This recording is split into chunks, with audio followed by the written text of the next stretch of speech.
What's up, Falcons Nation? It's your boy Jew coming at you with another Atlanta Falcons video.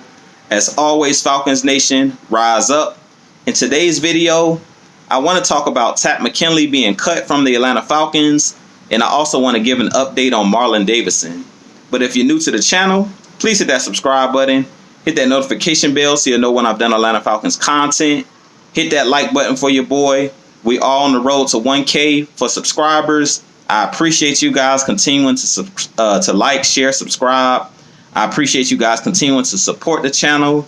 But with that being said, let's jump right into the video. So like I said, I do want to talk about Takk McKinley. He was actually cut yesterday from the Atlanta Falcons. I did do a video a couple days ago talking about why the Falcons should move on from Takk McKinley and cut Takk McKinley. He was, like I said, cut yesterday.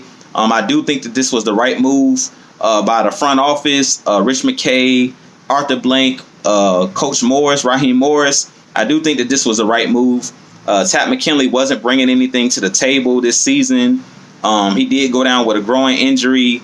He's been pouting all season, stating that he wanted to be traded. He came out and went out on social media and put a lot of things out on social media after the trade deadline, stating that he wanted to be traded since last year. So I do think that the Falcons did the right thing to not try to hold on to Takk McKinley because he wasn't giving us anything. He hasn't been playing. The team is playing well without him. And I feel like if he didn't want to be here, we don't need any player on this team that doesn't want to be here. And I think that the Falcons set a good precedence to any player that thinks that they're bigger than the organization or bigger than the team. They set the right precedence and the right standard that nobody's bigger than the team. I don't care how good of a player you are. This is a team sport. This is a team organization, a brotherhood. And if you don't want to be a part of this brotherhood or be a part of the team and you don't want to come to work and do your job, then we don't need you here. So I think that we did the right thing with moving on from Takk McKinley. I would have been cut him even before he came out, on social media, because he's been doing this for years, putting out stuff on social media and talking about that he didn't want to be here, didn't want to be a part of the organization. So I do think it was time for him to go. I thank him for everything he did while he was here. He was on the team for 4 seasons. He was actually a first-round pick in 2017 out of the University of UCLA. And, he did have 17 and a half sacks over 4 years, which is not good at all.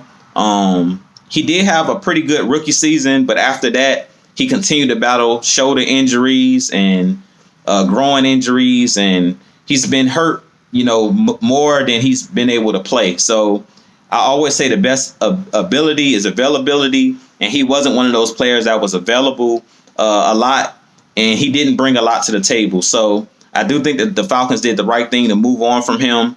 I think they set the correct standard that we want players that want to be here, that want to put in the work, want to put in the effort.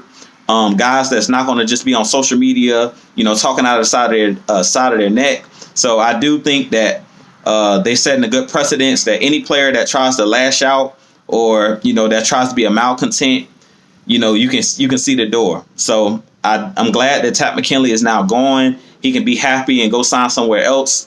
But I'm happy that, we made the decision to go ahead and move on, and we didn't string this out to the end of the season, because I do think that, he's a distraction at this point. He was a distraction.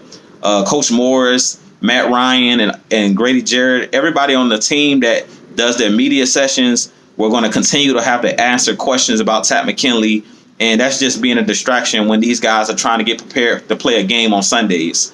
But with that being said, I also want to give a quick update on Marlon Davidson. He is the nose tackle, a defensive tackle / defensive end. He was our 2nd-round pick in 2020 out of the University of Auburn. I have watched pretty much all of his collegiate games because I am an Auburn Tigers fan. And I do think that Marlon Davidson is going to be a good player here in Atlanta. I do think that he has a skill set that possibly could definitely flourish here in Atlanta next to Grady Jarrett on the inside at that nose position, also playing a little bit on the edge. He did it all at the University of Auburn, playing next to Derrick Brown. He was the guy that did a lot of the dirty work, kept the double teams off of Derrick Brown, and he was one of those guys that actually was able to take advantage too of Derrick Brown, having those double teams with him having a lot of one-on-one situations. He was able to get after the passer, especially in his senior year where they moved him out more to the defensive end position. He really showed his versatility, and that was one of the reasons that Dan Quinn and this staff wanted him here in Atlanta. So Raheem Morris did have a media session yesterday, and he talked about Marlon Davidson was battling a knee injury, and that was the reason why he didn't play on Sunday. He did say that Marlon Davidson did practice last week, but they kind of wanted to bring him back slowly because he was battling a knee injury and he was kind of nicked up.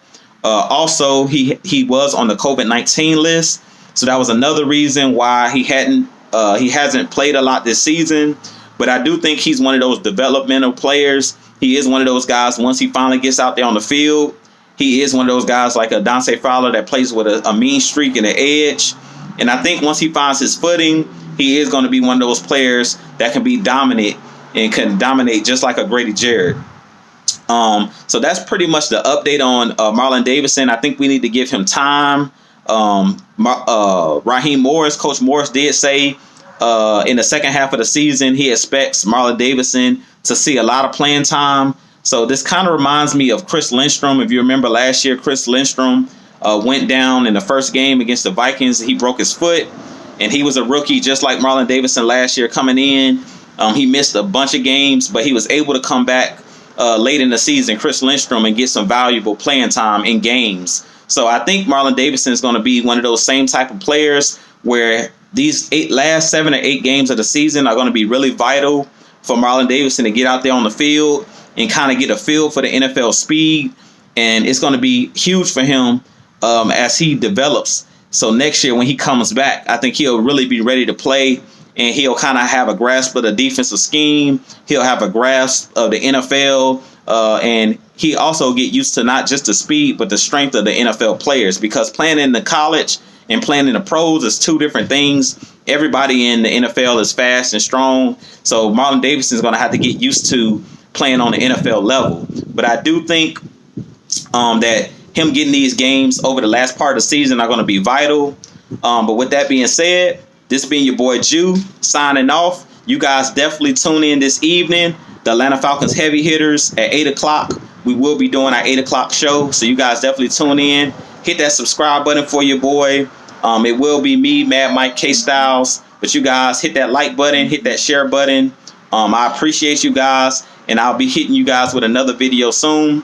Probably tomorrow. But I will be on that stream tonight. Atlanta Falcons heavy hitters, 8 p.m. Me, Mad Mike K Styles. You don't want to miss it. We're going to be talking about the first half of this season. We're going to be talking about our bye week, what we expect for the next half of the season, who's been some of the bright spots so far in these first 8 weeks or the first half of this season, and who's some players that could possibly take the next step in the next, the last part of the season, the last half of the season. But with that being said, this been your boy Jew. I'll holla at you guys. And as always, Falcons Nation, peace and love. I'll holla at you guys. Peace.